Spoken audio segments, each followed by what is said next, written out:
Thank you. Bonjour tout le monde, je suis Mathieu Chantelois, je suis vice-président au Fonds des médias du Canada et on est aussi le bailleur de fonds de la série. Alors, vous allez voir, je n'aurai que des fleurs pour ces 3 hommes. And now I'm going to switch in English because it's a conversation and you need to understand my questions. So thank you so much for being here. It's a truly international cast.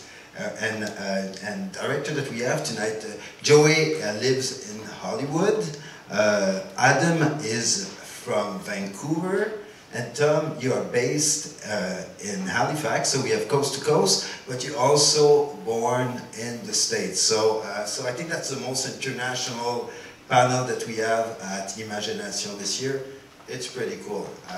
Okay, my first question is for you, Tom. And it's the obvious one. Why did you want to do Sugar Highs, and where did you get the inspiration to do so? Well, I would love to say there was a great backstory about paying my way through film school as a sugar baby, but it's not true. I didn't even go to film school. So, okay. Although I did, as a 17-year-old, have a long relationship with a much older man, so I had that to draw from. That's news to us. Well, you have to ask the right questions, Adam. But I feel like, you know, this is, it's about culture, it's about what I saw in the world in terms of economics, housing, and what the current generation is going through. Yeah, and it doesn't feel like it's been written by somebody that is your age or my age. It feels fresh in the writing as well. So how did you do that? Thank you. Oh no, it's them. Oh, and make everything sound young and malformed. So it's been quite a shoot for the two of you, a very personal shoot as well, between the two of you as well. You are making out in the series. At one point you are sitting in the toilet while he's brushing his teeth. You are doing a lot of things together. So what did you learn about each other? Let's start by you, Adam. What did you learn about Joey? Well, without spoiling too much, I have seen him pretty up close, especially in this season. What did I learn? He's a good kisser. Oh! Yeah. Oh! I paid him to say that. There's a scene later in the series, Tab is very inexperienced, so he keeps asking his friends to have practice same sex with him. Such a good friend. No one wants to do it. And Joey, what did you learn about Adam while being with him on the set? Well, we had never met or talked or anything before filming, and I remember the first day arriving in Halifax. I arrived pretty late at night, and I had his hotel room was right next to mine. I had a little note that was like, "Hey, we should hang out tomorrow and get to know each other." And so, yeah, we went out to dinner, and that's the first time I met him. And yeah, I mean, we just, Adam, Sam, myself, we would just kind of talk and laugh and be in deep conversations. I'm pretty sure he's asking whether Adam's a good kisser.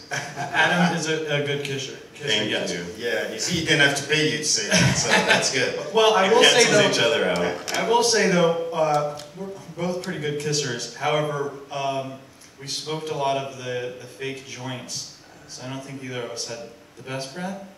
Ooh, but it was good. Lots of practice takes.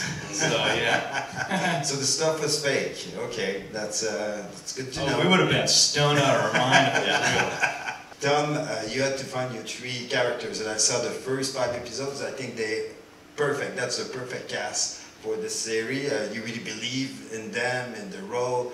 They're funny. There's a great interaction between the 3 of them. But you had a lot of guys auditioning for the roles. 300. Yeah, about 300 auditions for these sugar babies. Well, 4, including Clark, who's the fellow dancer in this one. But what was interesting and maybe new was that everybody wanted to play Tab. there was at least 150 of those auditions were for Tab. And what I think is I've sort of seen I've been at this a while now, so, you know, back in the 90s, nobody wanted to play gay characters because they thought it might ruin their career. And then for a while in the 2000s and 2010s, everybody wanted to play gay. It was, you know, the hot thing to do, the risky thing to do, the rewarding thing. And now nobody wants to play gay again. Except now it's because they don't want to take a job away from a true homosexual. So,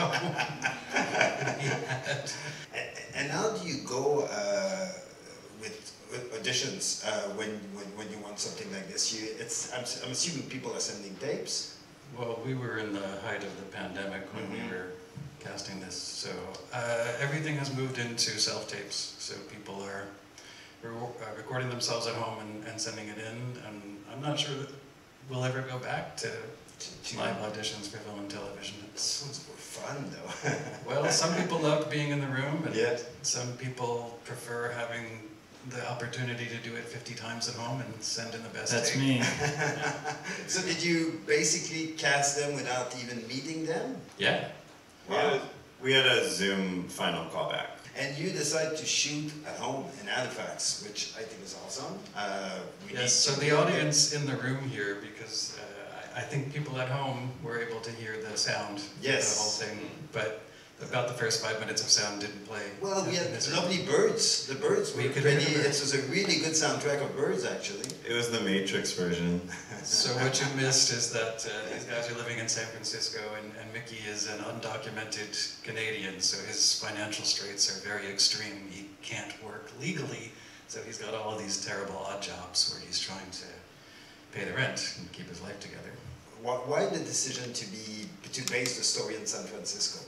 Oh, well, I did enough Googling to know that there really weren't like a sugar daddy culture in Halifax. I mean, I think girls can find a sugar daddy in Halifax, but there doesn't seem to be a queer sugar daddy community so it didn't seem all that realistic.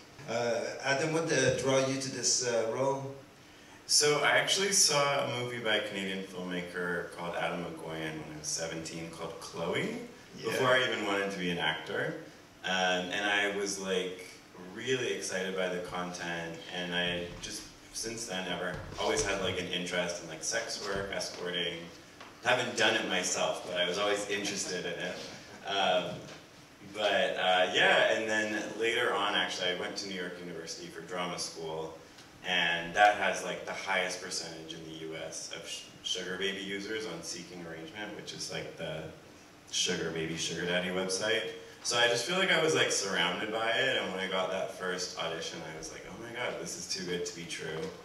And then when I was reading the lines the first time, it just felt like really easy. I had a busy weekend because it was, I was actually doing a play festival that weekend, so I was just kind of memorizing as I went. But it felt really easy. It felt easy to say the lines. It felt fun. Yeah, I was excited to play a character that was like that.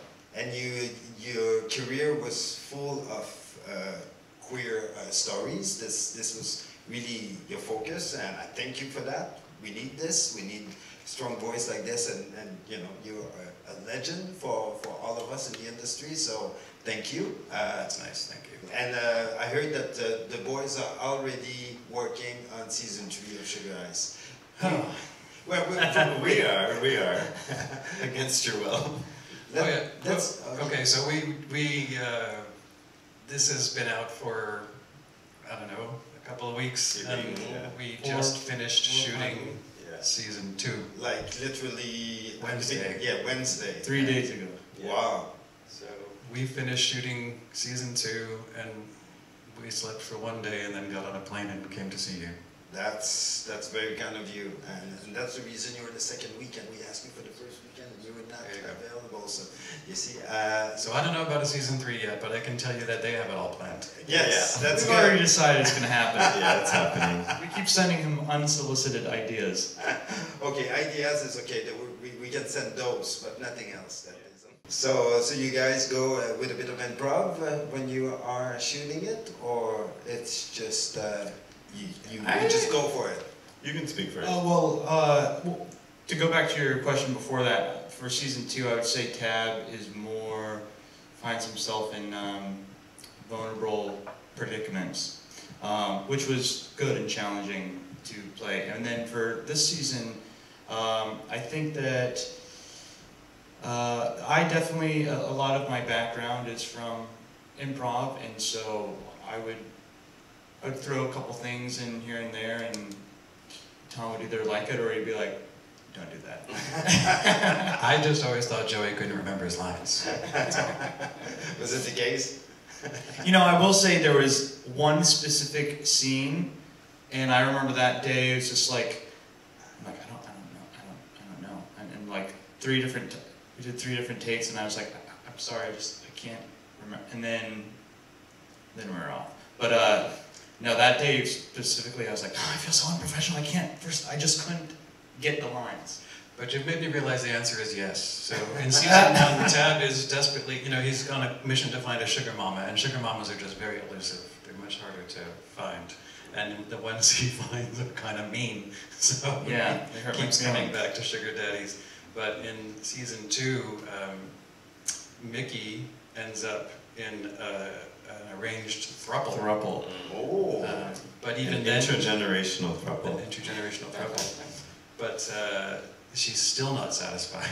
So she brings in Tab for a quadruple. So in that sense, clearly satisfied that urge, but didn't. No, she's still not satisfied. But definitely pushing things further and further. And I guess Bud finds a whole variety of new kinds of interesting men in season 2. Yeah, I've got, I'm working at the restaurant, so I'm trying to live the straight, well not straight, but straight and narrow life. But yeah, there's a chef, trying to get Clark back, I'm trying to get everybody back. I just keep on messing up and trying to win people back, basically. Oh, and spoiler alert, even Bud tries it out with a sugar mama. Yeah. You are making up with a lot of people. Yeah, there's no shortage. But he couldn't get it up. Oh. No, I got close though.